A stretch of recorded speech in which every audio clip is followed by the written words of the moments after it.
Why did you choose I chose American because it was a school that was in a city. I was coming from an experience, I think I was looking for a change. But what excited me most about AU was finding people and finding um, inspiration, I guess.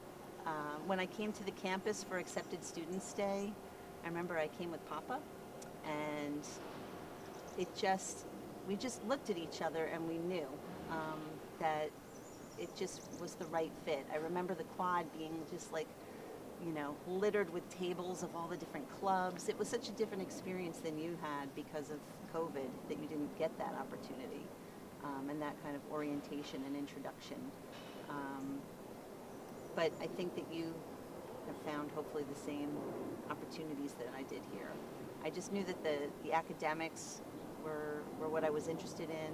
The people seemed to fit with me, and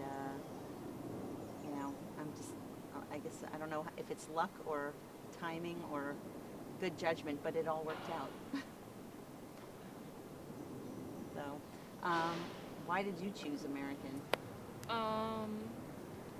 I originally thought I was going to do science, political science, so I thought DC was the place to be. And we live close to New York City, but I knew I wanted to be in a city, but New York was too close to home. And DC seems like the perfect, 4 hours is like a very good distance, not too far, not too close. And I hadn't really been to DC or been to like the non-tourist parts of DC before, but like I think DC is a super great city, and I've lived here for 2 years ish at this point, and I'm really glad I came here. I just think AU seemed to have like the most options because thankfully the major I came in with wasn't the major I am now, and the I was able to find a different major in the school that like I have gotten to like love. So I'm really glad that like it has such a wide range of like different schools and like different areas, and like my friends are all over the place, and like I think it's just really great that like there's just so many different things here. It's not like it's just a school for one thing. So I think that makes like the community better because there's just more like diversity among it. Yeah, it's richer. Yeah. There was, it reminds me about the diversity that you're talking about. So I took Chinese when I was here, and I don't remember how I met this other student. She was from China. She spoke fluent Mandarin. But I somehow met her at Mary Graydon or something. I don't know. So I started to meet with her so that she could help me with my Chinese. And like, just that coming from such a homogenous place in my entire life through my first 18 years, I think that the opportunity to expose myself to other cultures, to the international population, Yeah. is really, it's important, And I know that even one of the other schools you got into, you thought about, but you're like, it's too homogenous. It's Yeah. too, everybody's like me, and you wanted to get out and meet people. Yeah, because that's what I didn't like in high school, so Yeah. needed to change. Yeah, and I think that just being able to know other people, whether you agree or not with their viewpoint, I think it's really important to be able to empathize. And everybody comes from such different places, and it's just finding that common connection. That's what I feel like AU can bring. It's you know it's showing you that we all do have something in common, even though in this world today it's sometimes hard to find. So I'm wondering, how did my journey inspire your time at SOC? I think a lot of people, if their kid told them that they wanted to study film, might be a little hesitant, but I think that, obviously I knew you wouldn't have that reaction to me. It's what you studied, so I think that, I don't know, I think art is, like, very generational, too, and I think that, like, I know you said that the student films you have are on VHSs somewhere in our house, so I'm excited to go find those because I really want to watch them. I don't know, but just throughout, your life, you've always, how I've seen you work, even not in the film industry, I don't know, it's just like a certain way of looking at the world, I think, with like that perspective of like a filmmaker. And like, especially with you, I think that like I see you very much as like a kind of a documentarian, because even if it's not a film you're making, but you're like, collecting images that are like documenting, I don't know, it kind of extends, because it's, the name of the major is like film and media arts, and I think that the media arts part is just as important as the film part, it's kind of like the whole thing.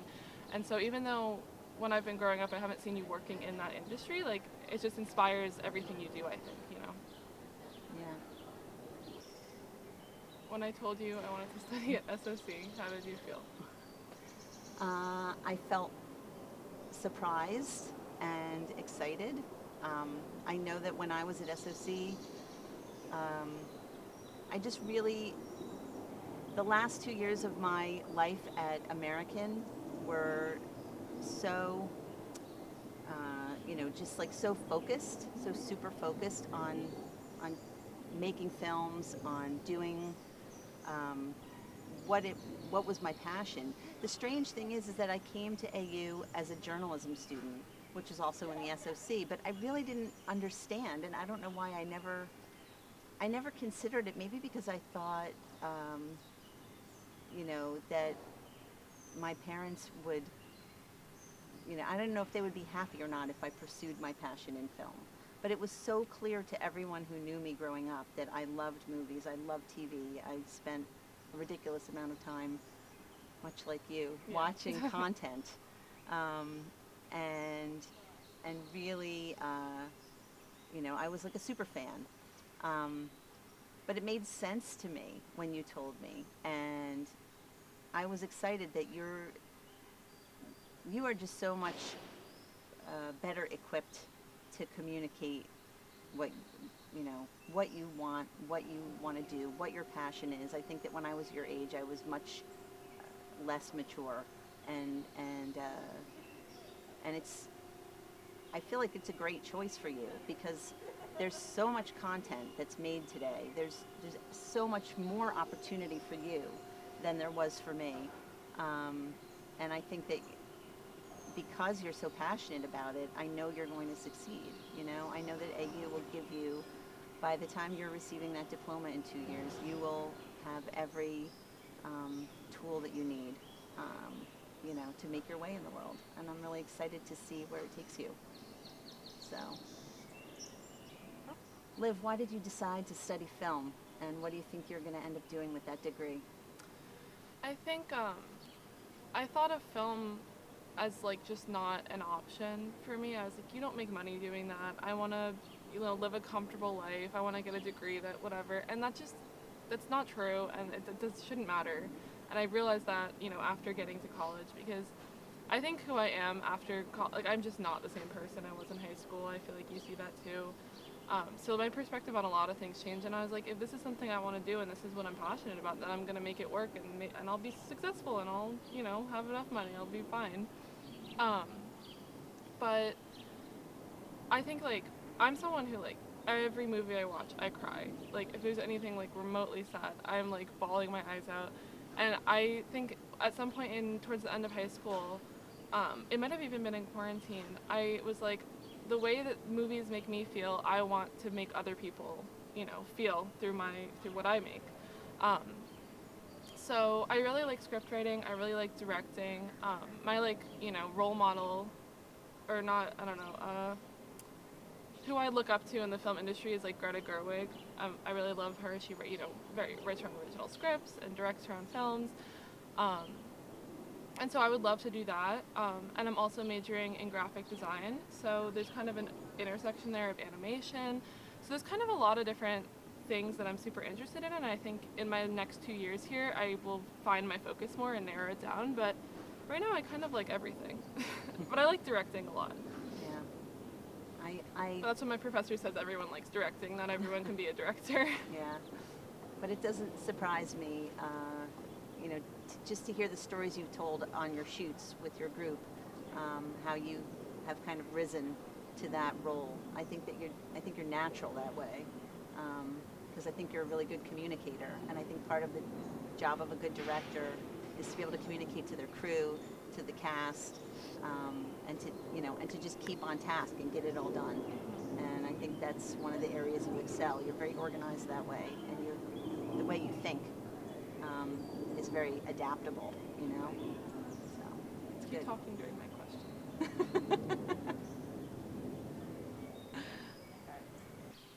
So, I think that there's a bond that exists between us because we've both, you know, you're traveling a path that I already traveled. Like literally, you know, I went to my spring concert right here in this amphitheater my freshman year.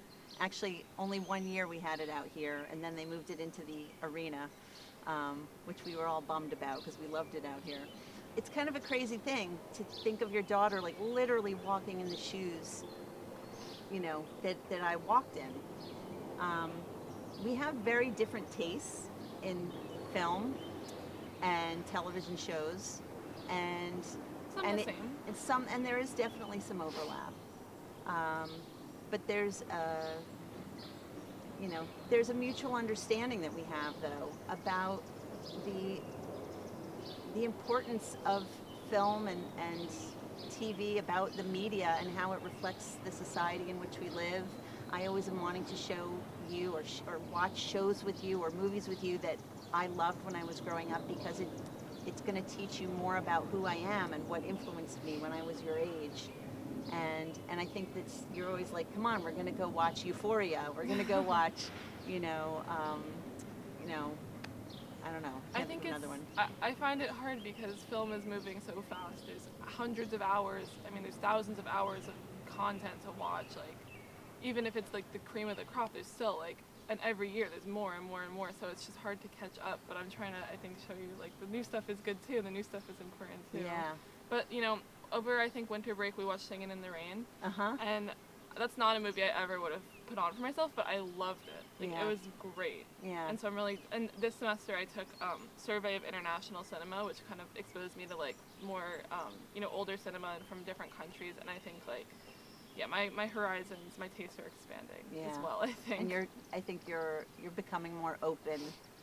I think you used to fight it a little more when I said, you know, let's watch, you know, whatever. Let's watch Tootsie. Anything before like 2000. Yeah, anything before 2000.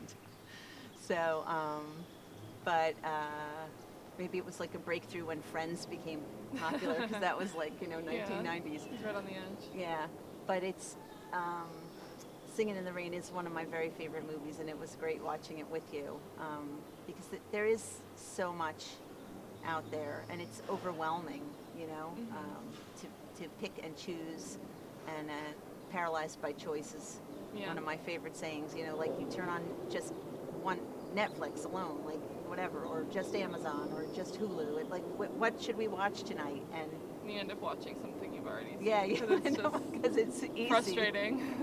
But there's always something, you know, there's always a great opportunity for discussion, no matter what it is, whether it's the same old Friends episode or it's something new that we're both watching for the first time together. We always have a good conversation afterwards, and I think that brings us closer together, and we always learn something about each other that way. So it's good. It's nice. If I could give you one piece of career advice, I would tell you to be fearless. I look back at my career, which had, you know, it just kind of, it had its own life. I don't feel like I directed where I went or did. I mean, I went to LA, but in terms of like the opportunities that came to me, you know, I don't know, I feel like I could have ended up in a very different place had I turned down a job offer to work for a producer, and it meant reading a lot of scripts and writing a lot of coverage on the scripts. And I'm not a reader. I'm not, you know, I don't have the attention span. And I just knew it wasn't going to be, it would be a challenge for me. Maybe I should have tried to push myself and risen to the challenge, which I'm sure I would have if I took it, but I didn't. Another crazy reason I didn't take it was that Guy wanted me, Guy is my mom, your grandmother wanted me to come home for Rosh Hashanah. And so I told them I had to go home for Rosh Hashanah and I couldn't take the job. It was a kind of chicken way out, I think. But I might have ended up in such a different place. I wasn't fearless, and I think that it's important to like push yourself outside your comfort zone. That's the only way you grow and learn, and I've been trying to do that much more in the past decade, I'd say, of my life. You know, to really stretch myself in ways I didn't think I could, and to really embrace the uncomfortable. Because life begins outside of your comfort zone, is really what it is. I think that's the way. I think not just in your career, but in life in general. And so I hope that you just bust through after graduation and just go running after whatever it is you want, and it will be there for you if you want it and you work hard enough for it. It might not always be comfortable to go chasing after it, but you'll get it if you work hard enough. You will. I have every belief in you that way.